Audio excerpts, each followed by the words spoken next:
Hello guys, welcome back to my channel and enjoy this fanfic part 2. Now let's start the fanfic. Well, sorry to say this, but I lost my flash drive plus over half of this chapter, so I had to start all over again, not to mention that I lost like 2 other chapters. At least I get to change something that I didn't like earlier. I was also reading a bit more lately and have realized that I hate harems with a passion unless it is only 2 or 3 girls. Last, I am now thinking of making a Tori Teru more like a Zanpakuto from Bleach, so consider the scythe as his Shikai, and his Bankai will be something that will use mostly spiritual energy in his body that constantly battles the demonic energy. His scythe usually fires blades of red wind, and the Bankai, I am still considering what I want to do with it. This chapter will have a lot of combat in it, so hold on to your hats. So we are going to look for the slug Sanin, your former teammate and the soon-to-be 5th Hokage. Questioned Naruto as they left the village gates. That is exactly what we are doing, Gaki. So why did you bring Hayate-sensei and me? Well, we won't just find her in a day, so consider this a training trip. Besides, your sensei wants to help you with one of your techniques. Stated Jiraiya. Oh, so what will you be helping me with? Asked Naruto. I'm going to be helping you with your dance of the Biju. Said Hayate. Oh well, I actually have a plan to make the technique work in the near future. I spent a few hours thinking about it last night. Said Naruto. So is that what you were doing this morning, Gaki? Working on your new technique before we left? Said Jiraiya. Oh, I'm not too sure if that is what he was doing this morning. I mean, he did kinda look red, but he wasn't sweating too much, so it must have been something else. Joked Hayate. Maybe it had something to do with the pretty Hyuga girl that he was with last night. Suggested Jiraiya with a smirk, causing Naruto to blush. Shut up, Ero Sennin. Don't blame me that I have a girlfriend now and you don't, said Naruto. So that is what you were doing. You went to go ask her out before we left, you sly fox you. Said Jiraiya after brushing Naruto's insult off. So when are you going to introduce me to her? Asked Hayate. When you finally introduce me to Yugao like you said you would, sensei. Plus you already met her at the Chunin exams a month ago when she lost to her jerk of a cousin, Neji. Said Naruto. I'll introduce her to you when we get back, okay? I was wondering why you were so mad when that girl was hurt by her cousin. It was pretty weird seeing how mad you were about some person just getting hurt, but now I know why. Stated Hayate. Okay. Now that you answered why Hayate-sensei came, why did you bring me? Asked Naruto. Think of this as a short training trip. I am going to teach you one of the 4th Hokage's most prized jutsu, the Rasengan. It is one of the jutsu that made him famous in the world. Said Jiraiya. Sweet. So when are you going to teach me this jutsu? Asked Naruto. When we reach the town, we need some supplies to learn this attack, Naruto. Said Jiraiya. Okay. Well, I guess I can wait a bit. Said Naruto. A day later in a village. Don't know the name of the village. Naruto was sitting on a bed in the room that Ero Sennin, Hayate, and him had all gotten for the day while the two started to look for any clues that might lead to Tsunade. Naruto himself was spinning the water in a balloon using only his so that he could pop it. Almost. Just a little more. Mumbled Naruto as he was using his hand to spin the chakra. Pop. Suddenly the balloon popped, spilling water everywhere, but Naruto didn't care as he popped the balloon much faster than Jiraiya did. Finally, I knew I could do it better than Ero Sennin. Yelled Naruto when suddenly a knocking at the door interrupted him. Who is it? Questioned Naruto since he knew that Ero Sennin and Hayate wouldn't be back by now. But whoever was at the door didn't answer and decided to knock again continuously. Fine, just hold your horses. Said Naruto as he opened the door and was met with a strange sight. For on the other side of the door were 2 tall men. One had the most stoic face that he had ever seen and the other looked like a shark. So who are you two and why are you at my door? Asked Naruto in an expressionless voice. Naruto Uzumaki, come with us. Said the stoic-faced man with black hair and black eyes. Yeah, just let me go get my things. said Naruto with a sweat drop as he closed the door. That worked better than I thought it would, stated the fishman. Wind release. Drilling air bullet, yelled Naruto as a huge ball of wind smashed through the door right into Kisame, catching him off guard and launching him through the wall. Sorry, but my sensei told not to trust an Uchiha, said Naruto as he phased out of the room. Kisame, let's go, he is faster than what we were told, said Itachi as Kisame stood up and the two of them followed Naruto. Well, at least I'm getting better at flash step, or this would be destroying me right now, thought Naruto as he was phasing from building to building. Damn, they are fast enough to keep up with me even when I'm using this technique, thought Naruto as he fled to a field outside the town, where he finally stopped and waited for his opponents. So you finally decided to stop running and face us like a man. Brave, but foolish boy, said Kisame, with a shark-like smirk. No, not running, just thought that it would be better to fight away from any crowds. Besides, why should I be afraid of a giant fish? Questioned Naruto, to which Kisame snarled at him. Brat, you are lucky that we aren't allowed to kill you due to your demon, but don't worry, that doesn't mean that I can't take a leg or two from you. Itachi, let me handle the Kyuubi brat, you can have the next one, said Kisame. Make sure that you don't kill him or leader will have your head, said Itachi as he jumped back. This won't take long, said Kisame as he took Samahata off of his back.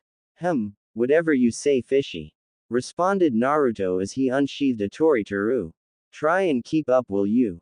At that, Naruto phased from view and Kisame jumped back a second later when a sword came out of nowhere on his right. Kisame retaliated by slashing Samahata down at Naruto, but once again he phased from view, but Kisame was able to keep track and followed after him.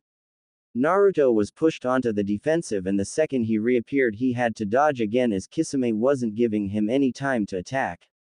Is this all that you got, kid? You may be fast, but if you're just going to run then you are going to die, said Kisame as he swung Samahata at Naruto again. Except this time a distinctive clang resonated around the battlefield as Tori-Teru and Samahata were locked and fight each other for control. If you say so, fishy. Wind release. Howling blades, yelled Naruto as he took a deep breath and blew out 5 small blades made of wind at Kisame. Kisame was forced to jump back, as he didn't expect Naruto to be able to do jutsu without enhanced signs, but that was all that was needed as Naruto followed afterwards and was able to get a deep cut on Kisame's leg. How the hell is he this good at using kenjutsu? This kid shouldn't even be strong enough to hold off Samahata, yet he is able to fight me at a standstill even if I am holding back, thought Kisame. Well, so are you going to take me seriously or should I just kill you now? Asked Naruto with a smirk as he got into a kendo stance.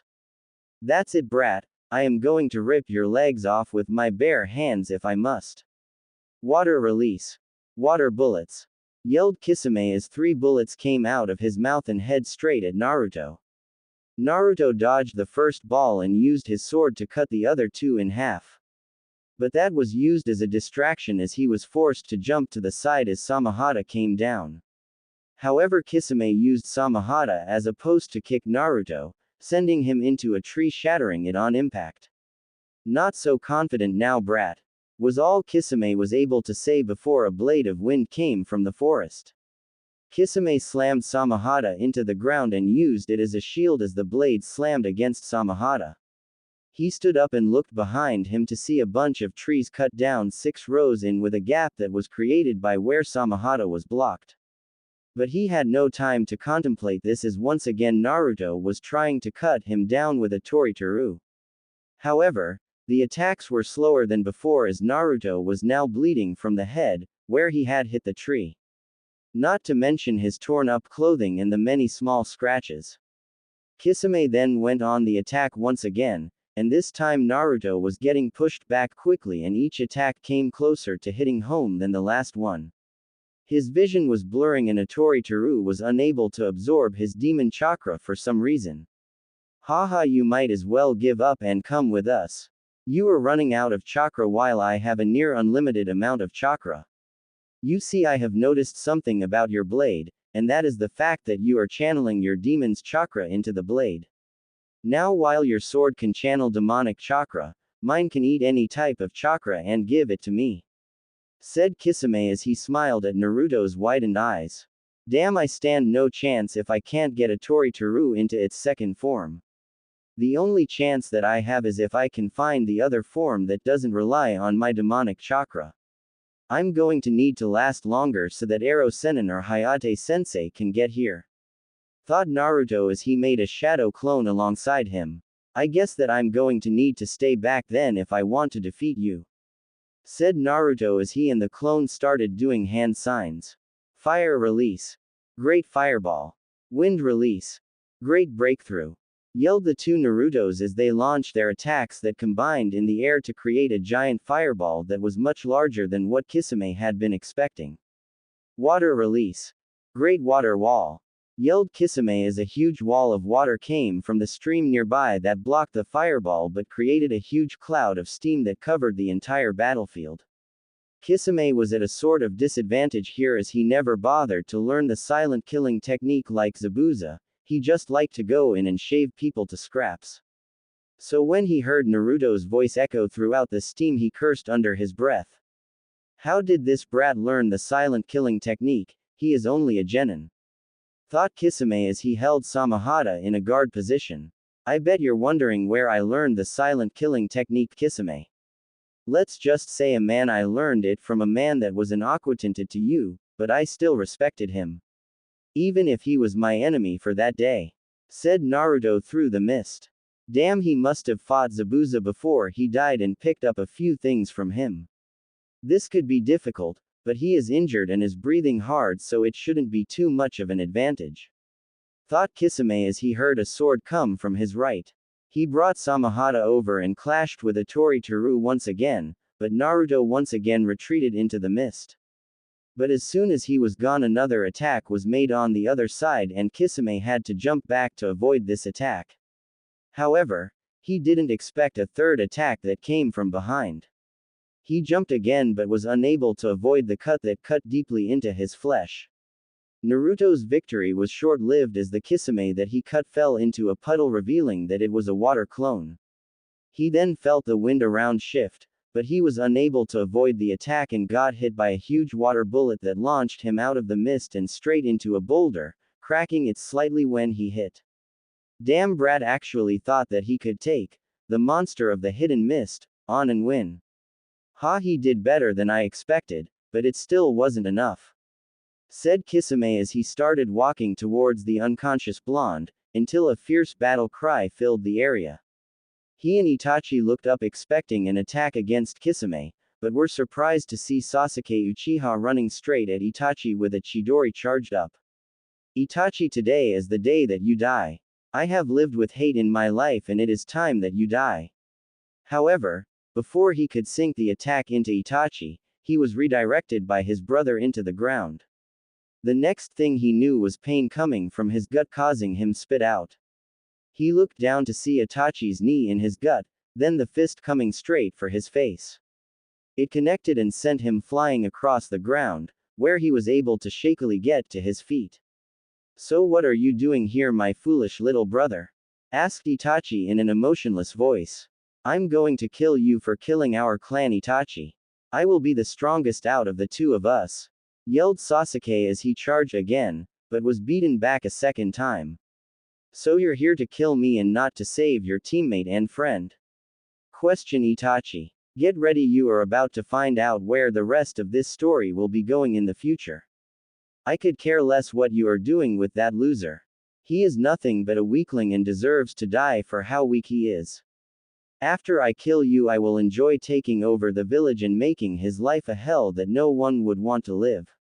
I could get the entire to banish him if I wanted to, since they will do whatever I want, said Sasuke as he was barely able to manage a smirk. Itachi narrowed his eyes, but no one was able to see this. Despite what most believed, he loved his village and would never truly hurt the village. In fact, he was a spy for the third Hokage and for Jiraiya, but no one but the two of them knew of this. Jiraiya actually should have been here by now for all that he knew. Now here was his brother declaring the Kyubi container to be weak and not deserving of life at all. He would give his brother one last chance before he would lose all hope. So be it, brother. Itachi disappeared from Sasuke's sight and reappeared behind Sasuke and delivered a devastating kick to his ribs, causing blood to spit out and him to fly across the clearing. Itachi followed and elbowed him into the ground, hard. Sasuke was barely conscious and looked into the eyes of his brother and was greeted by the sight of his Mangekyo Sharingan and was sent into the Tsukuyomi. In less than a few seconds Sasuke was screaming his head off and mumbling incoherent things.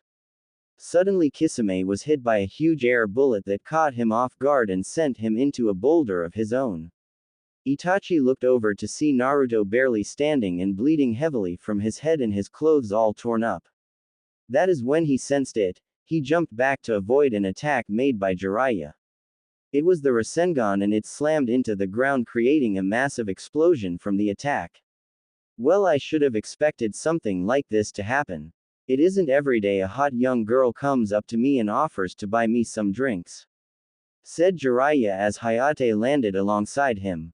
Meanwhile Naruto limped his way over to the Sannin, while Kisame picked himself up and seemed to be bleeding from numerous small cuts. Kisame, we are leaving now. Jiraiya can possibly take us both on at the same time and possibly win, but with Hayate Gecko by him the odds are in his favor, said Itachi as Kisame nodded in agreement. We will meet again, Naruto Uzumaki, stated Itachi before the two missing ninja jumped into the trees. Damn, that fish man can pack hard punch, said Naruto before he fell and passed out, while Itori Teru turned to ash in his grip and blew away. Well, looks like we better get on the move before Tsunade decides to move.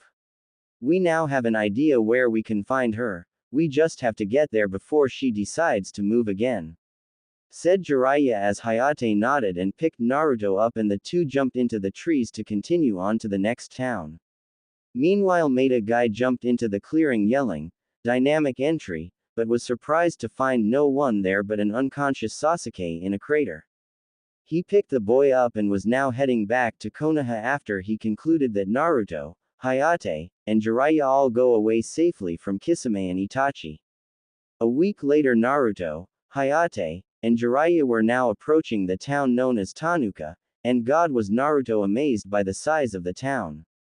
He had gotten the second stage of the Rasengan down earlier than both of his senseis thought was possible and was now close to finishing the third step to the surprise of the two senseis. So this is Tanuka town. I thought there was supposed to be some huge castle here or something, commented Naruto dryly as they walked through the street. What are you talking about, Gaki? The castle is right there, started Jiraiya as he turned to point at the castle only to find the nothing but a bunch of rubble. Run for it, giant snakes, yelled a man as he ran by them away from the castle. It seems like Orochimaru is also looking for your teammate Jiraiya, stated Hayate. Yeah, we better find her quickly to make sure nothing bad happened to her, commented Jiraiya as Naruto made 50 clones that all split off into different directions to start looking for her. Why don't we look for some rooms now, while my clones look for Tsunade? Asked Naruto as he casually walked down the street. Good idea, Gaki, said Jiraiya as he took the lead once more and led them to a nice hotel that they could stay in. An hour later Naruto popped up out of his training, causing both Jiraiya and Hayate to jump a little. One of my clones found her in a diner not too far from here, so let's go and get her now, said Naruto as he led the way this time. They soon entered a diner, and Jiraiya quickly spotted his teammate drinking a bottle of sake while her student sat there with a small pig in her arms. Let me do the talking, okay, stated Jiraiya as he walked up to Tsunade. Tsunade and Shizune were sitting there at one of the many diners of Tanuka town having discussion about what had just happened a few hours ago with Orochimaru. If what Orochimaru said was true, then Sarutobi was dead and Orochimaru could bring both Dan and Nawaki back from the dead. When suddenly, Tsunade, what are you doing here? Exclaimed a man with white hair. Yep, this day couldn't get any more interesting than what it is now. Jiraiya, what the hell are you doing here? yelled Tsunade as she spit out her sake in surprise. What, can't an old friend just stop by to say hi? Asked Jiraiya as he sat down by Tsunade while Naruto and Hayate sat down beside Shizune. Since it involves you, I doubt it. So what are you doing here, and don't try and lie?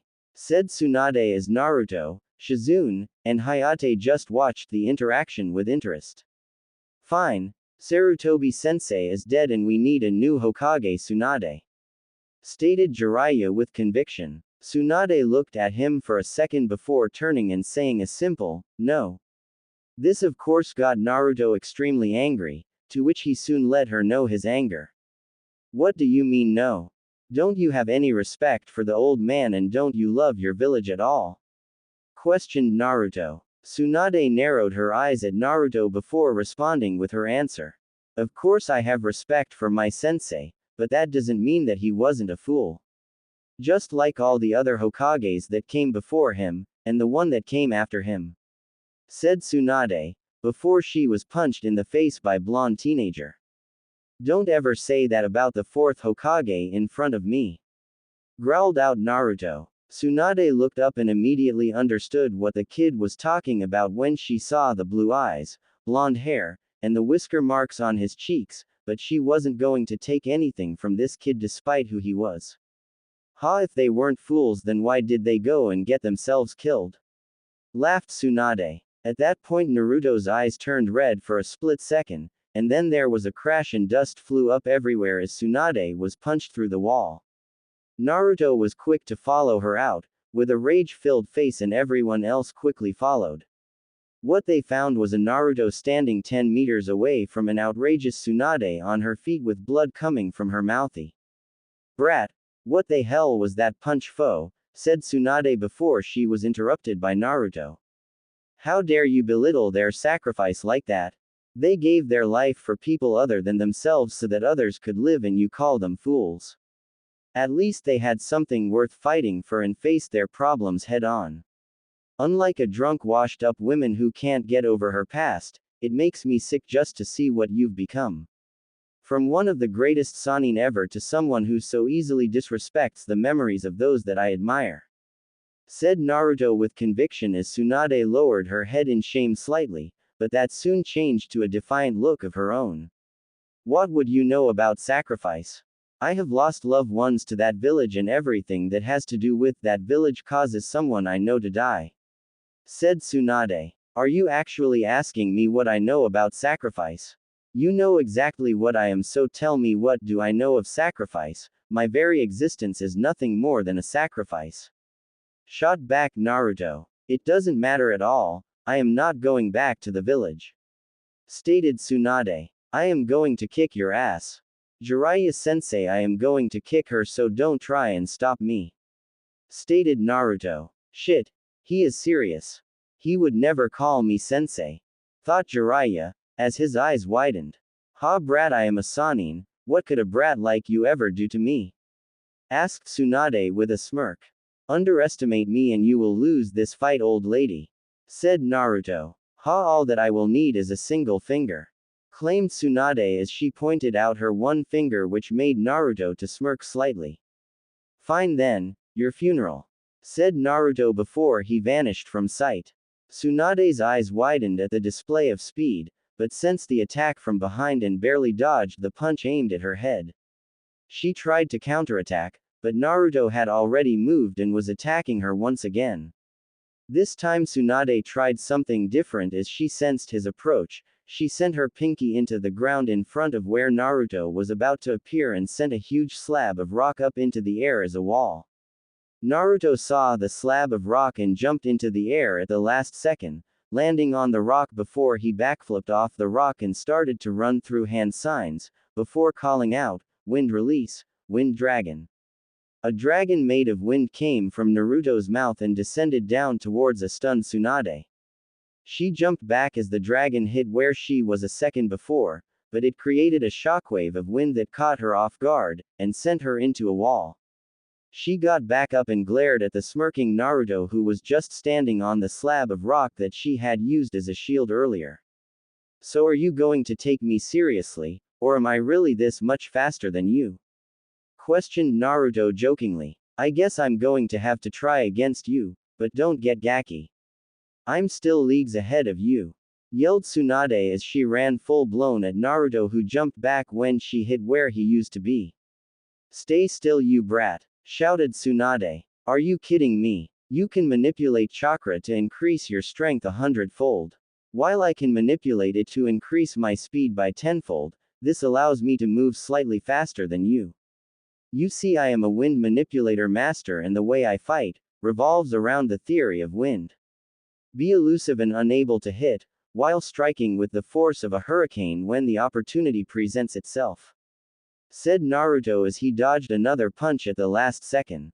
Damn, this gaki is too fast and most of my attacks rely on getting close to him. I can try my more powerful attacks, but that would force me to admit that I had to go hard against a genin, despite his skill. Thought Tsunade after making up her mind. Take this, brat, yelled Tsunade as she slammed her fist into the ground, causing the earth split apart in a crack, causing Naruto to lose his balance.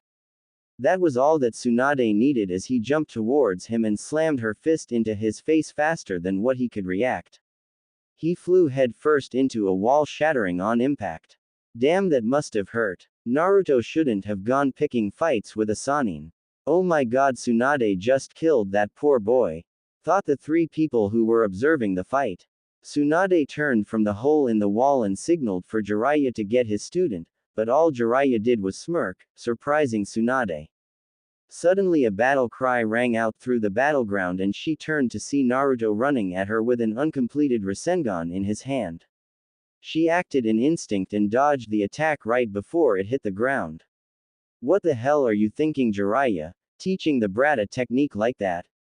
It took you almost an entire year to learn that technique.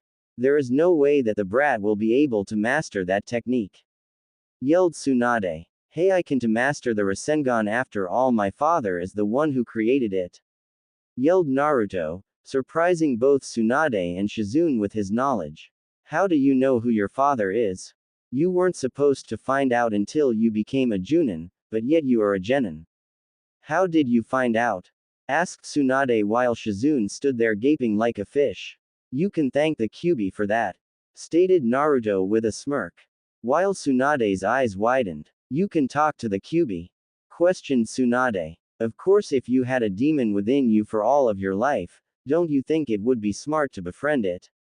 We have a sort of partnership between the two of us, where he gets a nice place to live while I get training from an immortal demon lord. Said Naruto with a smirk. Haha, you know what, brat, how about a bet? If you win, I will come back to Konoha and become the 5th Hokage, but if I win, I get all the money in your pocket and a little extra of an incentive I'll even throw in my grandfather's necklace. Said Tsunade. Fine, I don't care what I will lose, because I never lose, old lady. I will take that bet of yours. Said Naruto with conviction. A week later, after many days of training, research, and drinking, Naruto finally found himself waking up in the morning, when Shizune burst through the door looking for Jiraiya and Hayate. Jiraiya, we have to find Tsunade. I think that she made a grave mistake. Shizune yelled as she found the two occupants of the room to be Naruto and Hayate, who were immediately on guard.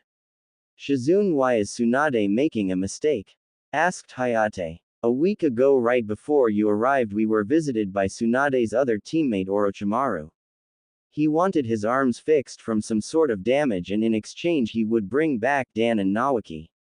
She explained. That explains why she would poison me with sake. Came a voice from the doorway.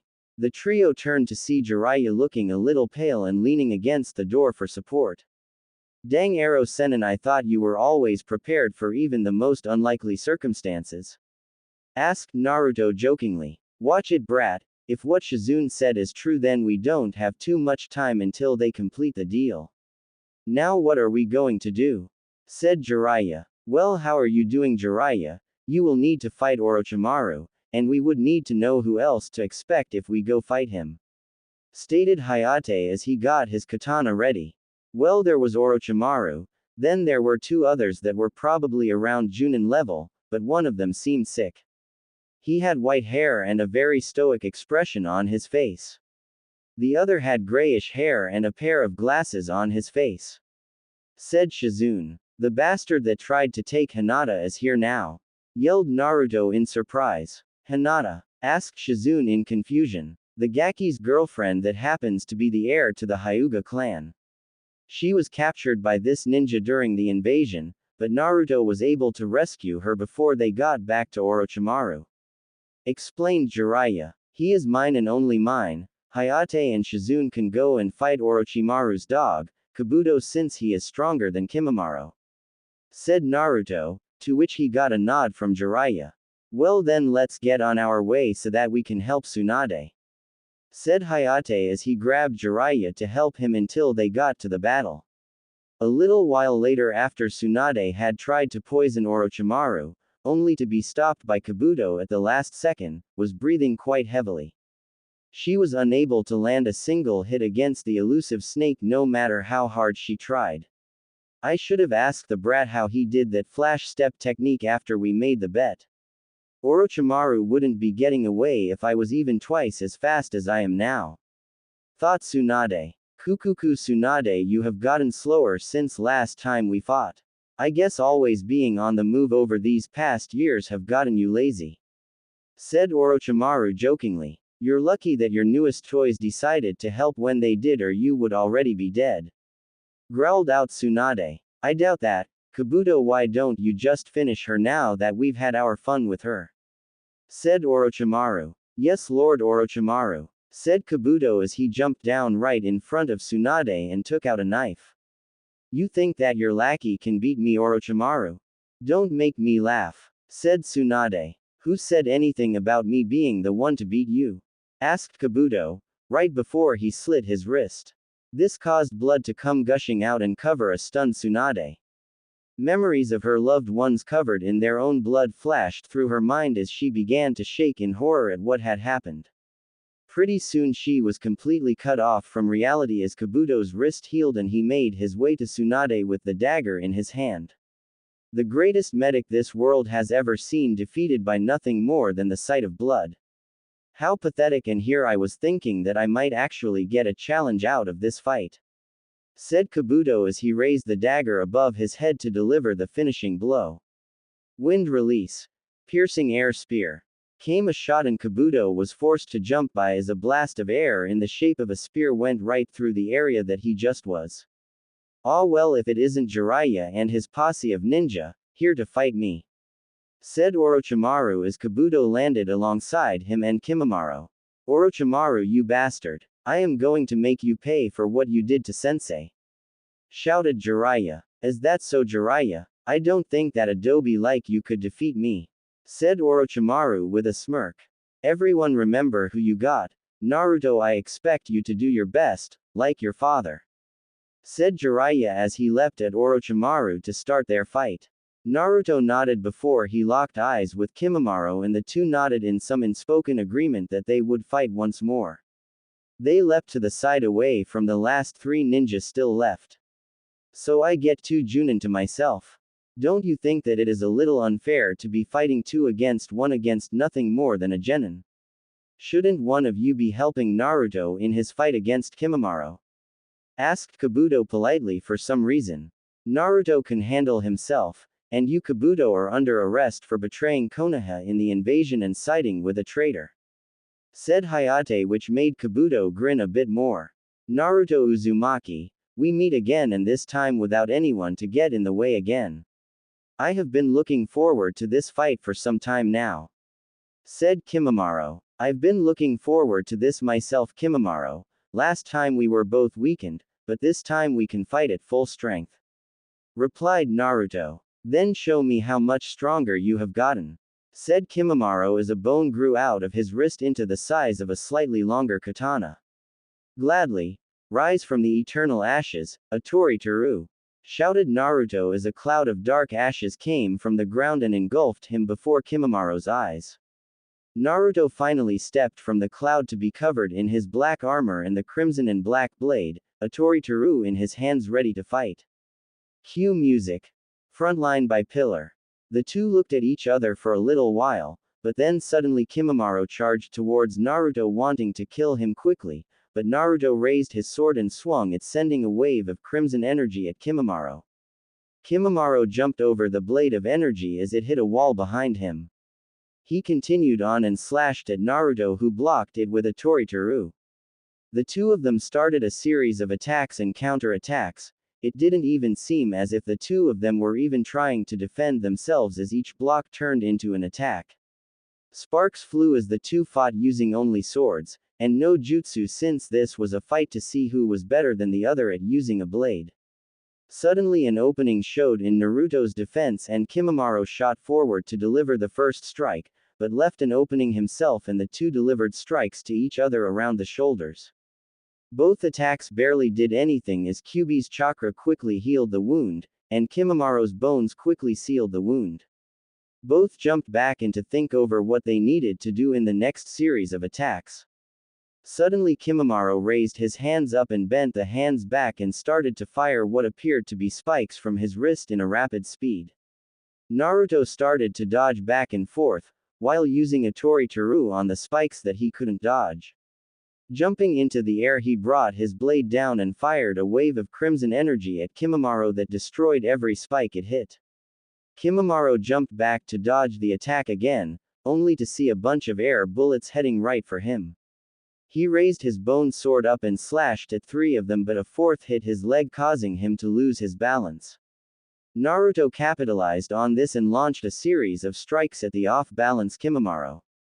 At this point Kimimaro could only defend while backing up, but he was at a disadvantage and received cuts alongside his ribs that healed. However, each attack hurt and caused him to lose his chakra when his bones grew. Kimimaro tried to hit Naruto with his finger bullets, and Naruto jumped back, avoiding the attack. Kimimaro used this to activate the first stage of his cursed seal, and the black markings covered his body, and a second sword grew from his wrist. Kimimaro launched himself at Naruto, disappearing from view for a second before he appeared behind Naruto and struck at him. Naruto raised a Tori-Teru in defense, but the force behind the attack launched him across the street into a building. Naruto stood up with blood coming from a gash in his head, but he didn't get to rest as another attack from Kimimaro came from his side and he ducked low to dodge, but he got hit by the knee that came from below that sent him over the wall and into the air. Kimimaro appeared above him and tried to cut him in half, but Naruto raised his sword in a meager defense that saved his life, but still caused him to be launched into the ground. Naruto stood up shaking with blood coming from multiple cuts in his body, but they were nothing as Kyuubi had already started to heal him. "You're faster than last time we fought, Kimimaro," stated Naruto as Kimimaro appeared 15 feet in front of him. "Last time we fought, I was in a weaker condition, but Kabuto was able to stave off the effects of that condition for a little while," stated Kimimaro. "Cue new song, Breathe Into Me by Red." "Well, that's too bad, but I'm still faster," stated Naruto before he disappeared from view using Flash Step. Kimimaro bent back as a Tori-Teru nearly cut his throat before he had reacted. At this point the two were jumping from wall to wall, slashing at each other at speeds most people would be unable to follow in the least. Sparks flew throughout the battlefield, appearing right after the one before. This continued for a good few minutes as the two swordsmen duked it out at high speeds, each refusing to lose to the other. They both stopped fighting and landed on two different walls facing each other, both having blood come from multiple wounds on their bodies. "This is one of the best fights I have ever had, Kimimaro, too bad we're enemies," said Naruto. "Yes, it is a pity Uzumaki, but as long as Orochimaru is use for me I will fight and die for him," responded Kimimaro. "I don't get it, why would you willingly give your life for someone who just uses you for their own selfish goals? I knew someone just like you before, Kimimaro. He taught me what it truly means to be powerful.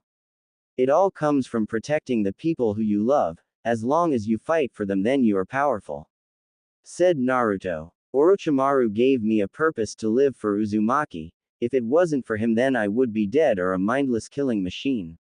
When he found me I was a savage and he cured me of my bloodlust. Then when I got sick he dedicated years to finding me a cure, so I will fight for him until I am no longer useful in his eyes," responded Kimimaro. It's a pity that someone like you serves for a monster like Orochimaru.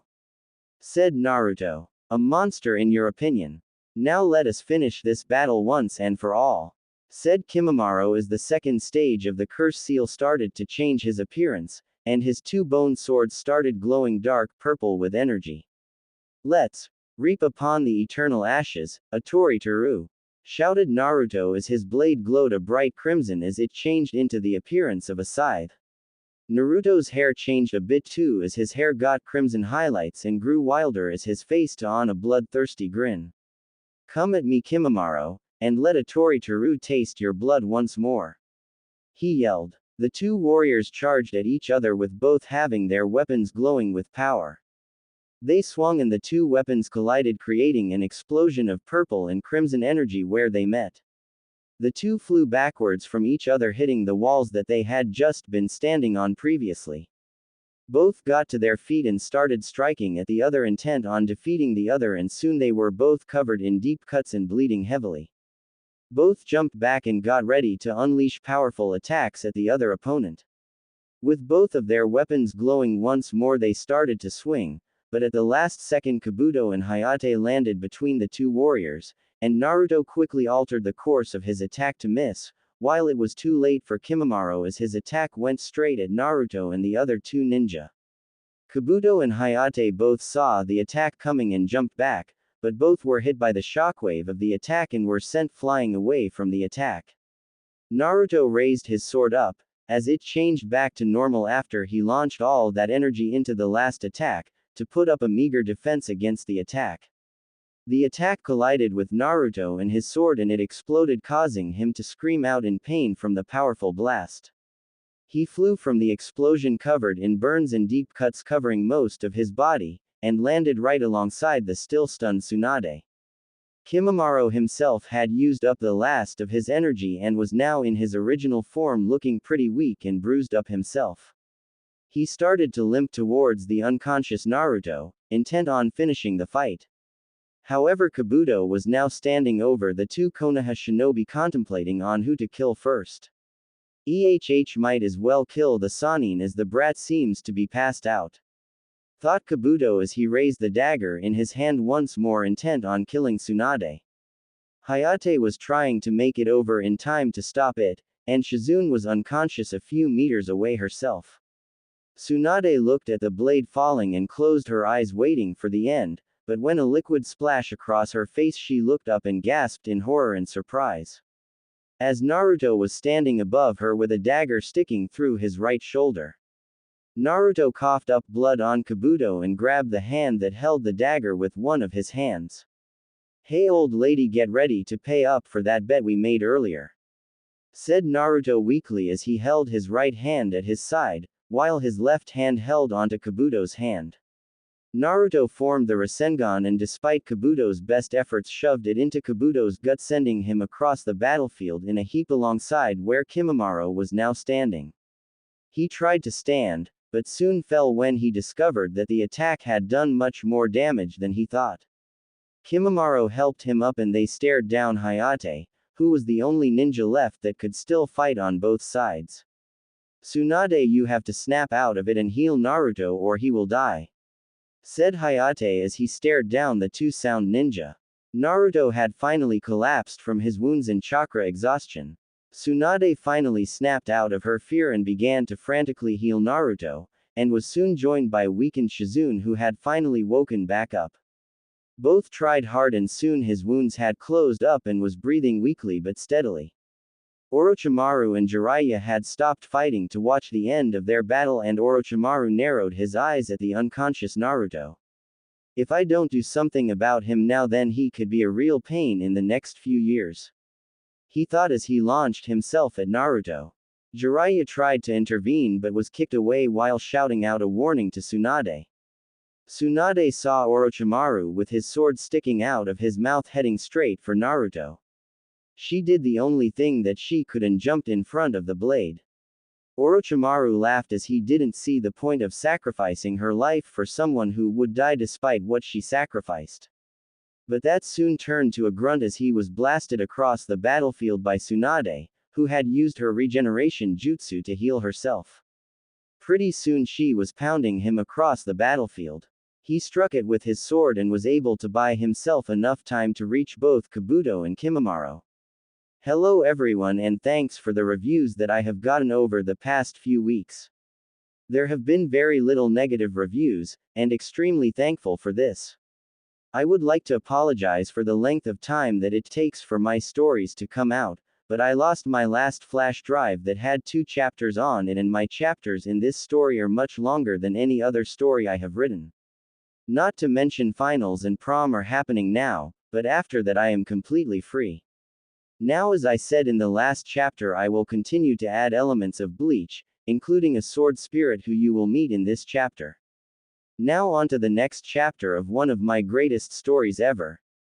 It had been a week since Naruto had woken up from the wounds he had suffered in his fight against Kimimaro and Kabuto. They were now on their way back to Konoha, so that Tsunade could take up the mantle of being Hokage. It was during this week that Naruto had finally learned to talk to his sword on his own terms instead of waiting for it to call him into his plane of existence.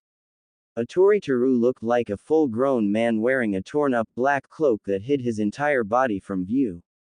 His eyes were black and his hair was blonde with orange and crimson highlights going through it. His face was rough, but friendly looking. He had used this as a way to train at night while he was sleeping. Atoritaru had been helping him ever since to help train up his swordsmanship, and to reach the next stage of his transformation. He learned that next stage would consist of his spiritual energy instead of focusing on the demonic energy of the Kyuubi. Let's just say that he learned a lot lately from his blade. The next phase of his transformation was coming on slowly, but he was able to maintain it for about 1 minute before he got exhausted. But he theorized that it would be enough to take out most enemies in that amount of time. Kyuubi and Atoritaru both were amazed by how quickly he took to learning the spiritual energy of the blade, and believed that he would master the next phase in no time at all. "So Gaki ready to be back at the village?" asked Jiraiya, breaking Naruto from his thoughts. "You have no idea Ero Sennin, I just can't wait to see my Hime," said Naruto, which made Shizune and Tsunade smile at the boy's sweetness. After the recovery Naruto apologized to Tsunade about the comments that he made, and she quickly apologized herself and the two quickly got along. Tsunade told him all about his mother since she had trained Kushina, like Jiraiya trained Minato. In return he told her about how his life wasn't about Hinata most of the time. Shizune and Naruto quickly bonded and soon acted like they were brother and sister.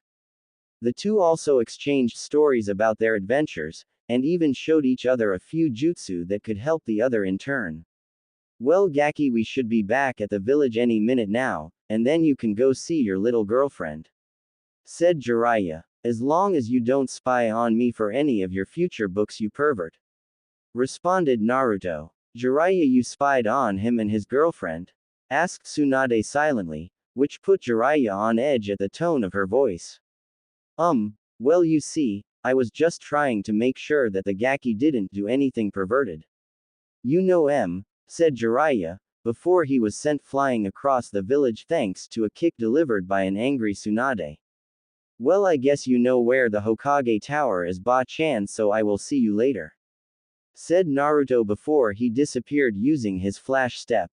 "I am going to start using honorifics for some characters, correct me if I make mistakes.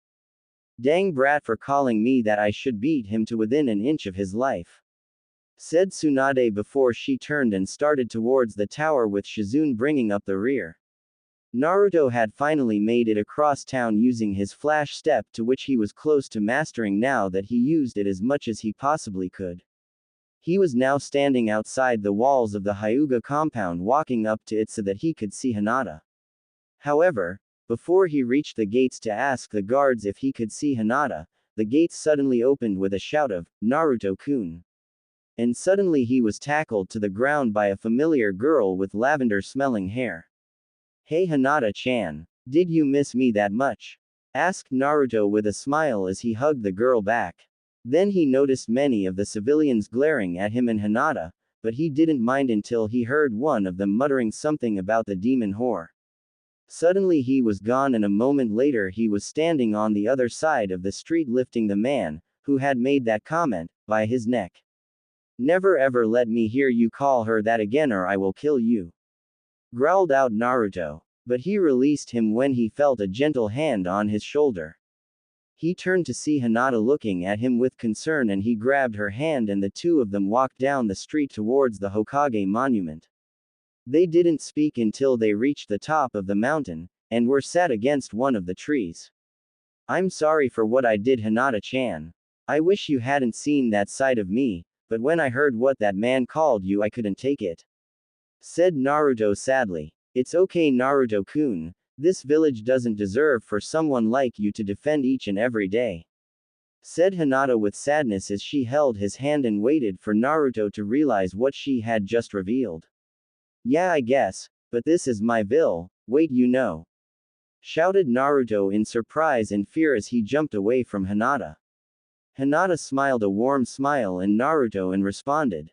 Naruto-kun, I have known for years now. Most of the Hyuga clan knows since we can see your chakra with our eyes. That's why I have always wanted to be your friend, since you are strong enough to keep even the strongest demon from killing all of us. I just want to know that it doesn't change any of my feelings for you. If anything, this makes me like you even more. So you really don't care then, Hinata-chan? Naruto looked down for a second before he continued. I'm sorry for not telling you myself, Hinata-chan. I just thought that you would be afraid of me like everyone else is in this village, he said. Then he was wrapped in the arms of Hinata, and he didn't waste any time as he hugged her back for all that it was worth. They both broke apart and looked the other in the eyes before they leaned in and closed their eyes. Naruto felt Hinata's lips touched his and he was suddenly in a world of bliss as he was finally kissing the girl that meant everything to him. He didn't care what the village thought about this as he kissed her. But, soon he heard a few of the villagers muttering about him and his demon whore, and that threw him into a rage. He stood Hinata up and rounded on the villager and disappeared. He reappeared at the villager's throat with his sword unsheathed in his neck. Never ever say something like that ever again while in front of me or I will remove your head from your shoulders, growled Naruto, before he stepped away and walked over to where a surprised Hinata was standing. I'm sorry for that, Hinata. Could we perhaps go somewhere less crowded? Asked Naruto, and when he got a nod from Hinata he took her hand and they proceeded to walk to the Hokage mountain. When they got there they sat underneath one many trees and sat there in silence, until Hinata broke the silence. Naruto, you don't have to punish everyone that insults me for dating you. I know they deserve it, but I don't want to see you get in any trouble, said Hinata. I know that, Hinata, but it hurts me when you're sad or if someone is calling you names. If the council wants to make something out of it then they can try, but I am no longer the same person and I will fight for my rights now, said Naruto as he hugged Hinata. But father told me that the civilians have been calling for your execution or banishment even more than usual lately, she said as a few tears came out of her eyes.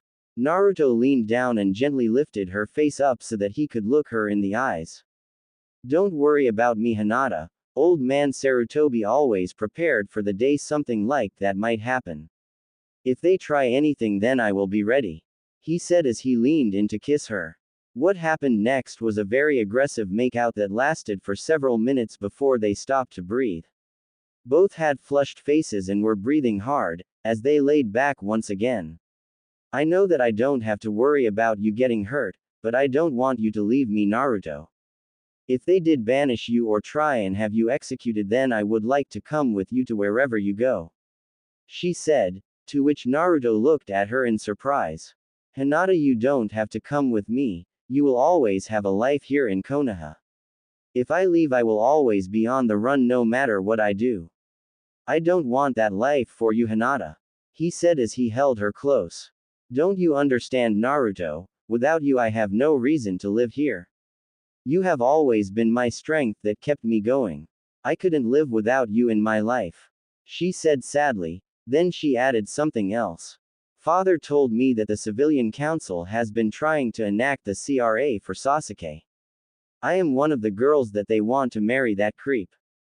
What? They are just planning to hand you and other girls to him as if you were a breeding machine that only existed for him. Don't worry, Hinata, I will do anything to protect you from them, even if we have to leave the village. He said as he hugged her even tighter. I wish we could just stay like this forever, said Hinata softly. I do too, Hinata, I do too, he said as he held her. Sasuke Uchiha was mad. No, he wasn't just mad, he was absolutely furious with the way things were going. He had just learned that there was a new Hokage in Konoha, and this one didn't treat him with the respect he deserved. Just like that fool of a Hokage that had just been killed by the man Orochimaru. Then there was the dead last Naruto, who was proving to be anything but a dead last. If he had heard correctly, then Naruto was stronger than him now, even though he would never admit it. Naruto had been able to defeat Gaara, a sound Junin that was said to have been an elite and was even able to hold his own against Itachi's partner. Ever since he started using that sword, Naruto has been one of the most powerful ninja the village had ever seen in a long time. I had to have been the sword doing, and Sasuke knew that a weapon like that would easily be able to help him kill Itachi. Yes, that is what he needed to do, he had to get that sword from Naruto. If he could get that weapon, then he would be undefeatable. There was no way that a weapon like that should be used by a weakling like Naruto. Now I just need to get those fools on the council to force him to give me his sword, and all that power will be mine.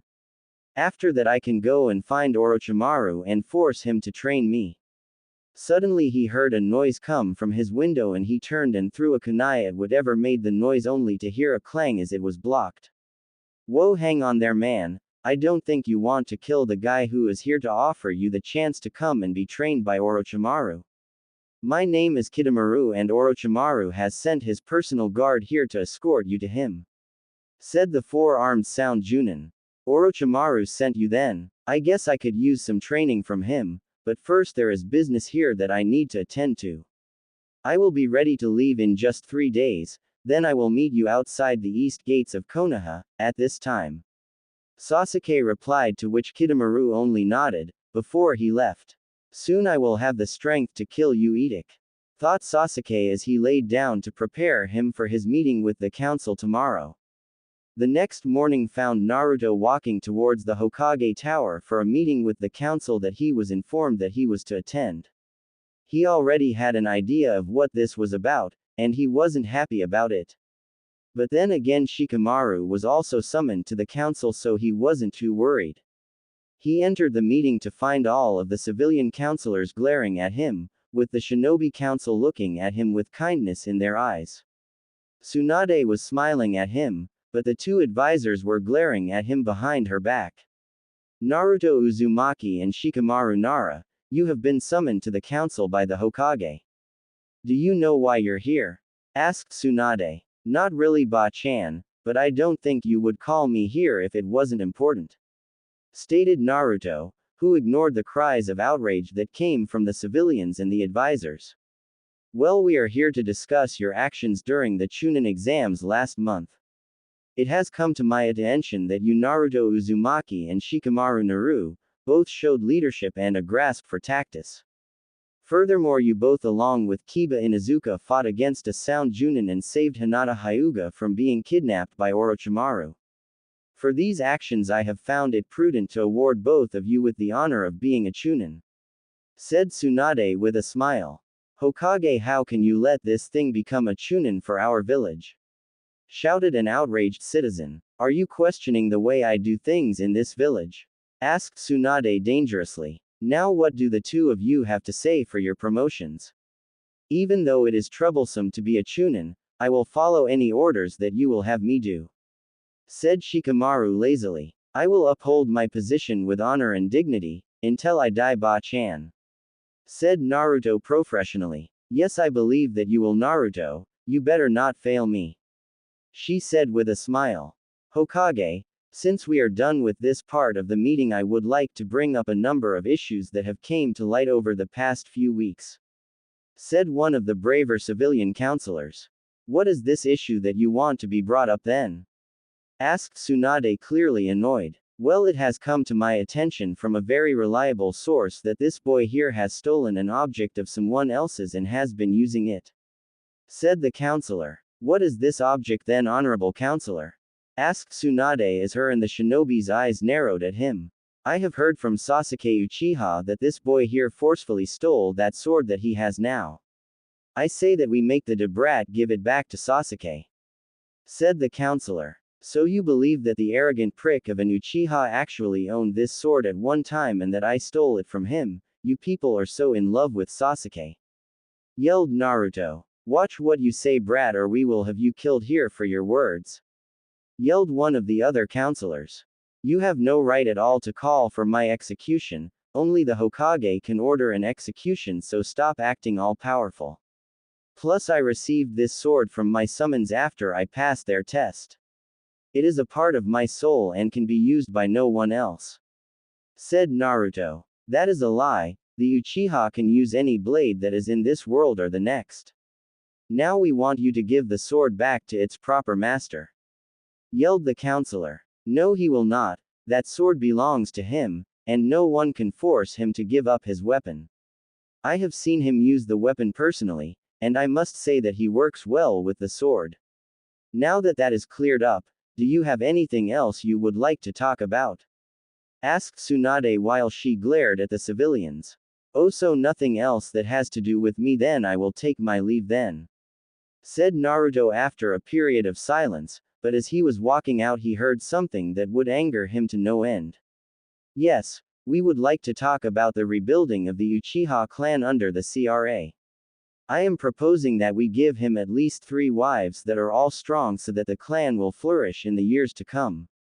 Said one of the counselors.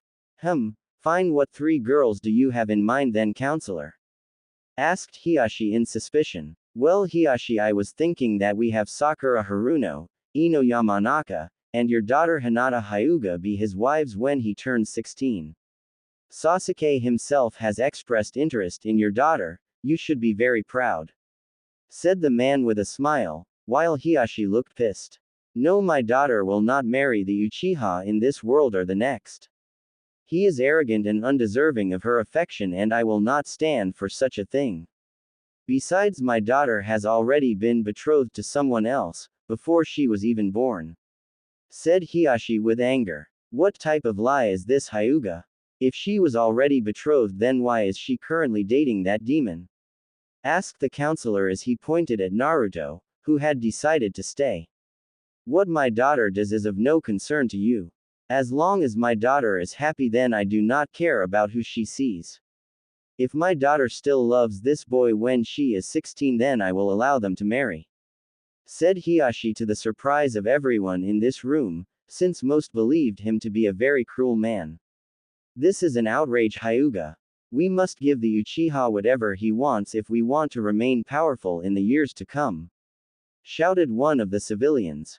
One clan doesn't change a village, but it is how all the clans work together to survive that shows how powerful a village truly is. Everyone in the village must pull their own weight if they want even the slightest of chances of surviving. Came the voice of Naruto. Shut up, brat. How dare you talk during a meeting that doesn't include you? Anbu, arrest this thing. Yelled one of the counselors. However, when before the Anbu moved, they were shot a look by Tsunade that clearly stated for them to back off. They stayed back and decided to watch the show carefully. I have every right to speak as you have already mentioned me by nickname earlier in this discussion. Furthermore, the civilian council has no right at all to call upon the ninja of this village, only the Hokage can order the ninja to do something. I have studied the laws of Konoha more than almost anyone and I now know most of the rules by heart. Said Naruto to much of the council's shock. I like this kid, he isn't even afraid of any of the people in this room despite his age. Furthermore, he is completely right, so I say we call this meeting to a close and go home for the day. Said Kunoichi, as he stood up with his 2 friends. Naruto bowed before leaving, and when he walked into the waiting room to find a smirking Sasuke with his hands held out as if he was expecting something. Naruto ignored him and just walked towards the door until he felt someone pull on his shoulder and turn him around. Dobi, I think you are forgetting to give me something that belongs to me now, said Sasuke smugly. The Hokage has ruled in my favor in this matter, so don't ever try and take my sword from me again or next time I will scar you for life. A Toritaru is a sentient sword and chooses its master, and it chose me, so no matter what you do, you will never be able to use him, said Naruto as the two glared at each other. You are weak, Dobi. A sword like that should be used for one of the elite.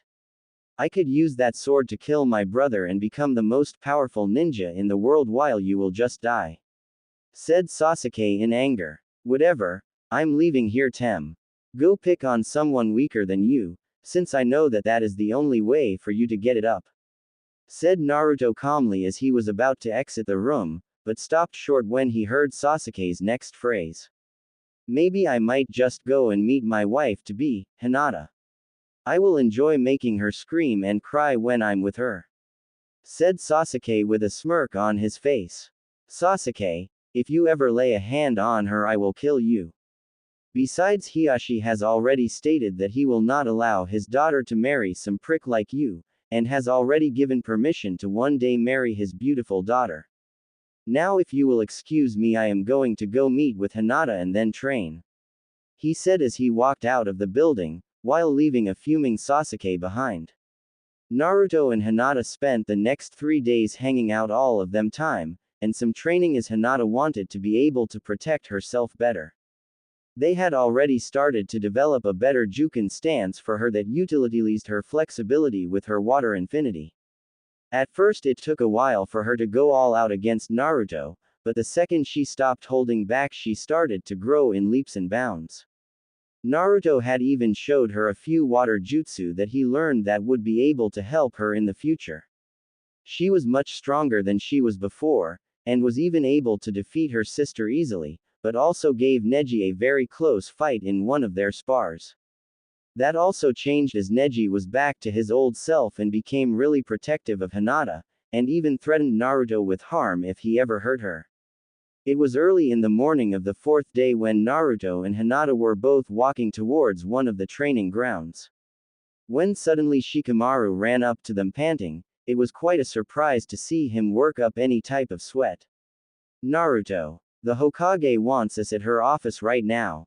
She says that she has a high-ranking mission that she needs us for, shouted Shikamaru as ran past them. Damn, it must be important or he wouldn't be running like that. Sorry, Hinata, I will need to see you later, he said as he kissed her cheek and ran off behind Shikamaru. It took them less than a minute to reach the Hokage. Hokage-sama, what do you need of Naruto and me? Questioned Shikamaru. We have a shinobi in our ranks who has left the village to go to Orochimaru. I need you two to take a team and bring him back to Konoha at all cost, she said. It's Sasuke, isn't it? He got that strange mark from Orochimaru and has been acting even worse lately, said Naruto. Yes, unfortunately we cannot allow Orochimaru to get his hands on the Sharingan, and we still need it. You or two will choose 3 others to accompany you on this mission. Do you have anyone in mind that can help you? She asked the 2 newly promoted Chunin. Hokage-sama, there are more experienced Chunin out there right now that could do better than us. Why are you choosing 2 new Chunin to do such an important mission? Asked Shikamaru. There are no more Chunin that we can spare on this mission, Shikamaru, so you 2 will have to do, said Tsunade. Fine, then we want to take Neji Hyuga, Choji Akamichi, and Kiba Inuzuka. Neji can use his Byakugan to find traps and prevent ambushes from happening. Choji can be our heavy hitter, and Kiba should be able to easily track down Sasuke, said Naruto, to which Shikamaru nodded. Fine, they will meet you at the eastern gate in the next 20 minutes. I suggest you use this time to prepare yourselves and say goodbye to your friends, Tsunade said sadly. Don't worry, Ba-chan no Ge Imo Tem is going to beat us back, said Naruto as he stepped out of the room. Troublesome, muttered Shikamaru as he jumped out of the window. 20 minutes later found the 5 ninja that were going on the mission at the gate saying their final goodbyes to their friends and family. Naruto was hugging Hinata, who was crying. Shikamaru and Choji were talking to Ino, Neji was talking to Tenten, and Kiba was just talking to his dog. Then Sakura ran up to Naruto and punched him in the jaw, sending him down to the ground. She looked pissed and was met with an angry glare from Naruto himself. Sakura, do tell me why you decided to punch me just now. You monster, if it wasn't for you then Sasuke would have never left the village. You made him feel weak even though he is the strongest ninja this village has ever had. If you don't bring him back then I will make your life a living hell. She yelled. How dare you blame me for the Tem leaving, you selfish bitch. He left this village for the sole reason of getting power to kill his brother. Don't worry though, Sasuke will be coming back, and if he resists, he will be coming back without an arm if I must. Said Naruto angrily as Sakura gasped in horror. How can you say such a thing, Naruto? You are actually a demon. She shouted before she got slapped across the face by Hinata, who was now glaring at Sakura. Don't you ever call Naruto a demon again. He keeps us all safe from the Kyuubi, and if I remember they are going to find your traitorous friend, not the other way around. Said Hinata in rage, which made Sakura cry and run off. Well, that's my girl, shouted Naruto as he kissed her on her lips and turned to the others waiting for him. Okay, here is what we know of the mission so far. Last night Sasuke Uchiha was spotted leaving the village with 4 ninja from the Sound Village. Our job is to catch up to these ninja and bring Sasuke back whether he wants to come back or not. Now let's get going and finish this mission before the day is over. Said Naruto as he jumped into the woods with the rest following behind him. Now just to let you know, this will be a time skip to the part where Naruto faces off against Kimimaro for the very last time. Here is the part where my story will take a major turn from the original plot. So Kimimaro, we meet again. I was hoping that we would have solved our differences by now. Said Naruto as he stood there with a Tori-Teru in a guard position. Yes, Naruto, I was hoping that, but as long as you are against my master I will fight you. He is everything to me and even promises that he will find me cure for my sickness when we get back.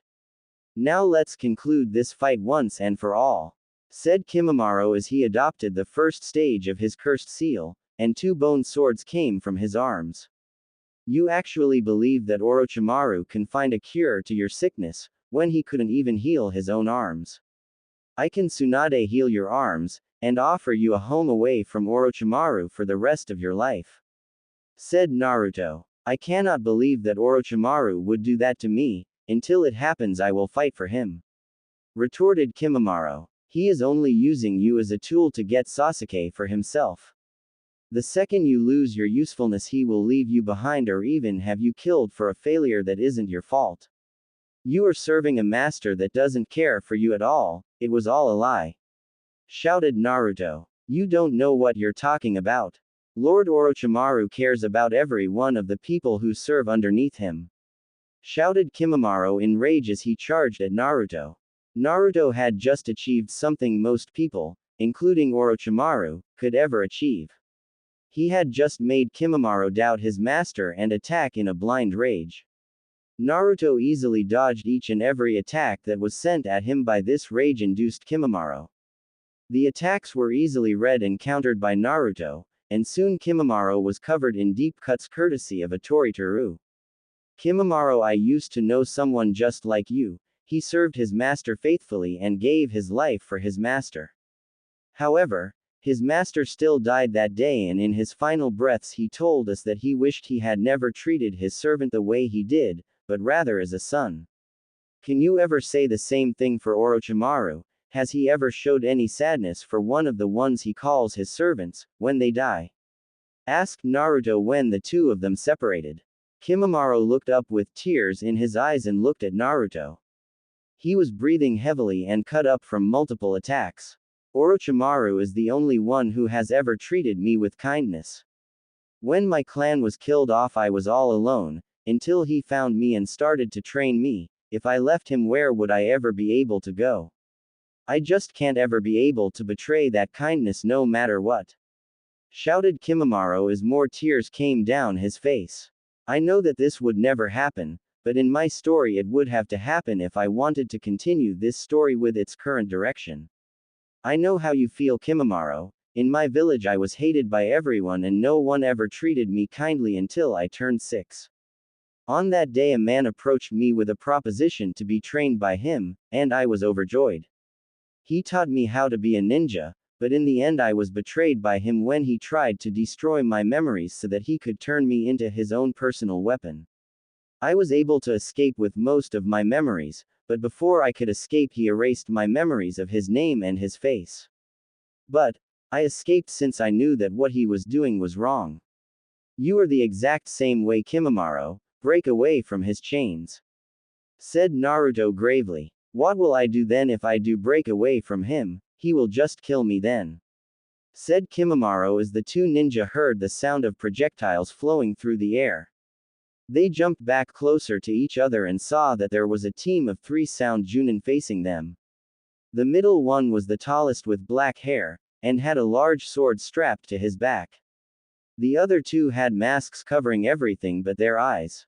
Kimimaro, I'm sorry to say this, but Orochimaru gave us orders to eliminate you on this mission. It has come to his attention that you are getting too strong for your own good, and he didn't feel like waiting for his poison to finish you off. Said the leader. What do you mean poison? Kimimaro shouted in confusion. Oh my, I don't think we were supposed to tell you that information.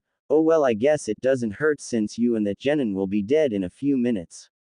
You see, Orochimaru has been mad lately at your recent failures, like failing to grab the Hyuga and nearly losing in your fight last week. So he decided to poison the day after the invasion. You see, he had actually been able to cure you, but since you failed to grab the Hyuga, then he decided that you didn't deserve to live. Said the tall man. I'm sorry, Kimimaro, this isn't the way I wanted to prove my point. Said Naruto as he put his sword back into his guard position. Don't be Naruto, it seems like you were right and I was wrong. Is there any chance that I could join the Leaf against Orochimaru? Asked Kimimaro as he made 2 more swords. It seems like you still have some fight left in you, Kimimaro. You 2 take the genin and come and help me with the traitor. Said the leader before he leapt at Kimimaro. Be careful, Naruto, those 2 work well together. One is good close range and the other has some powerful long range attacks. Said Kimimaro, before he jumped off to engage the leader. Why do we have to fight the genin? This should take absolutely no time at all. Said the one with a sword drawn. Don't worry about it, I heard this one can put up quite a bit of fight. Haven't you heard about the blonde Konoha genin that can hold his own against Junin? Said the other that had Senbon needles.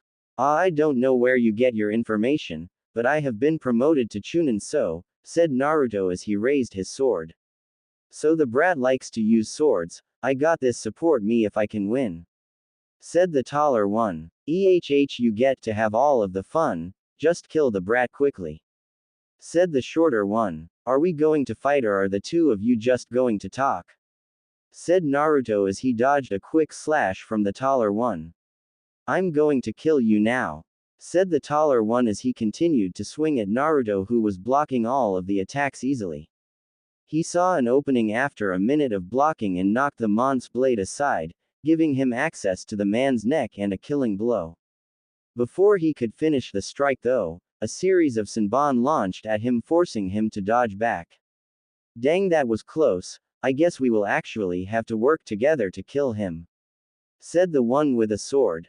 You can try. Said Naruto as he disappeared in a flash and showed up behind the ninja with the Senbon and slashed him across the back. I should let you know now that I was holding back against you. Said Naruto as the ninja fell to the ground. Damn, how did you get over there? Yelled the man with the sword. I can multiply my speed by 10 using a special technique. Now it is about time you die and I go capture a traitor. Said Naruto as he disappeared again to above the man. He swung down and a blade of wind flew from the blade and cut the ninja in half while he was still stunned about Naruto disappearing. That wasn't too hard. I guess the intensive training that Kyuubi has been putting me through lately is starting to truly pay off. Said Naruto as Kimimaro showed up again. It seems low, Orochimaru believed me to be weaker than I actually am. Said Kimimaro. He probably believed that we would both be near death or he would have sent more. Said Naruto, before he turned his head to the direction where he had just heard shouting. Naruto, it seems the flames of youth flow brightly in you. Shouted Lee as he made it over to where Naruto and Kimimaro were still standing. Lee, what are you doing here? Shouldn't you be resting after your surgery? Asked Naruto in confusion. I was, but I feel much better now, so the Hokage said that I could come and help with the sand team. Said Lee proudly. So Gaara is here, and why aren't you surprised about Kimimaro here not trying to kill us? Asked Naruto. Well, Gaara actually apologized to me about the whole crushing me thing, and that guy there doesn't look like he wants to fight right now. Said Lee as he flashed one of his smiles. Well, okay then, Lee, I need you to do something. Kimimaro here was poisoned and betrayed by Orochimaru. He has given his support to the Leaf. I need you to take him back to Tsunade and tell her that he was betrayed and is now loyal to us. Tell Shikamaru and Kiba, since they have fought him before and know who he is. Said Naruto, to which Lee nodded and turned to Kimimaro. What about you, Naruto? Can you retrieve your comrade? There is no doubt in my mind that there are more Junin with your comrade now. Said Kimimaro. Don't worry about me, I unlocked a new level of power that far surpasses my other form. I should be able to get him back. Said Naruto as he got up and flash stepped to make up for lost time. So we are going back to Leaf now then? Asked Kimimaro as Lee shouted an affirmative. Naruto flashed through the trees faster than most people could ever hope to achieve. He knew that Sasuke was tired from being carried in that barrel, but if there were sound Junin helping Sasuke, then they would be carrying him.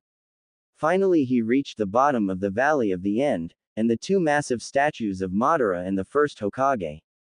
It was here that he saw 5 sound Junin on top of Madara's head with Sasuke in the middle of them. Sasuke, what the hell are you doing? Siding with the sound village is treason. Shouted Naruto as he landed on the first Hokage's head. The sound ninja moved aside so that he could talk to Naruto face to face. Did they actually send such a piece of trash to bring back me, an elite? I was expecting a full team of Junins, not some crappy genin that can't even make a bunshin. Said Sasuke as a few of the Junin smiled in victory as they thought that this would be an easy battle. Believe what you want, Sasuke, but I am bringing you back to the village and your pink-haired whore. I have nothing against Sakura, but it just fits when Naruto is banished to make her a bitch.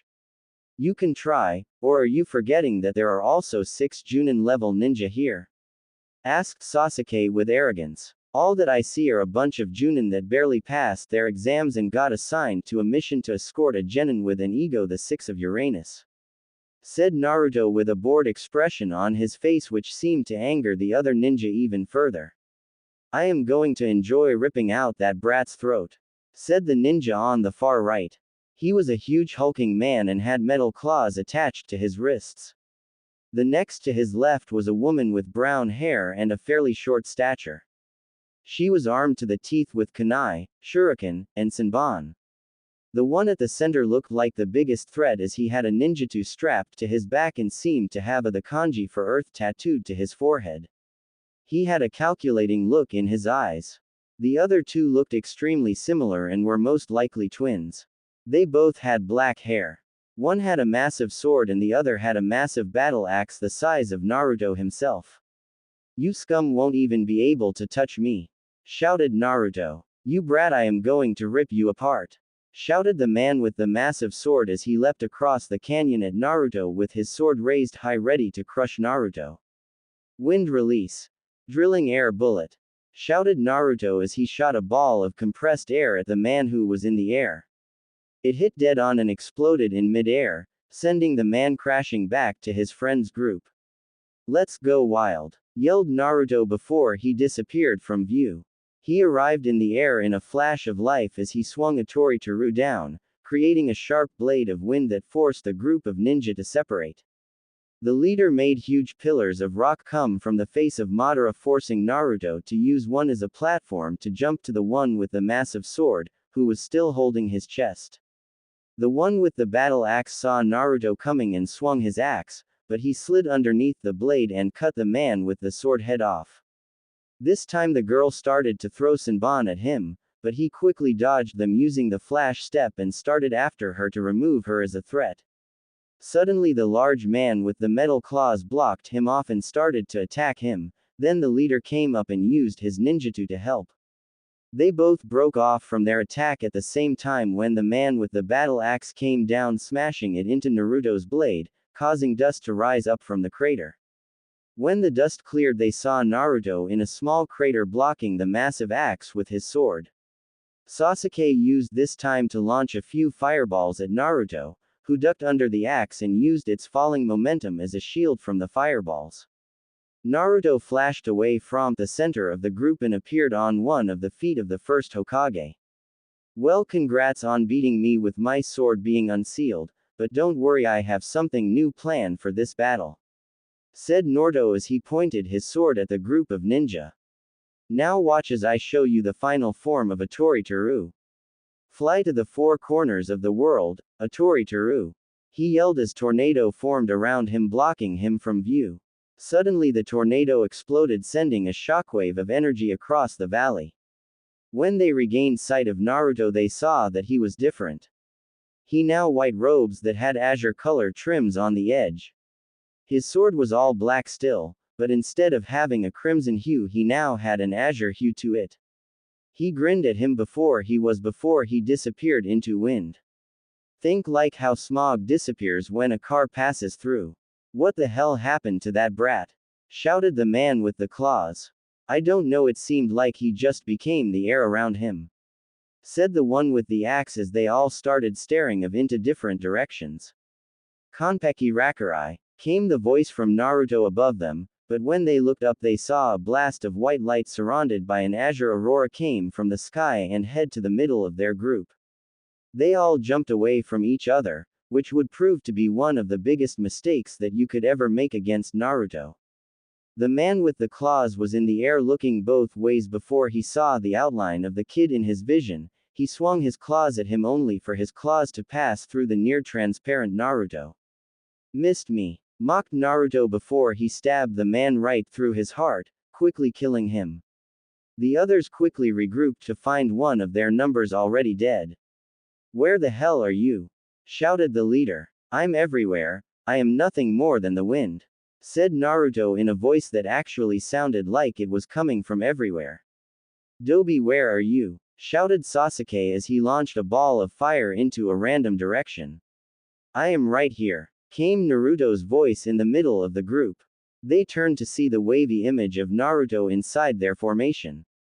The one with the axe swung down, but the blade went right through Naruto, just distorting his image a bit. Naruto swung his sword through the air while it glowed blue.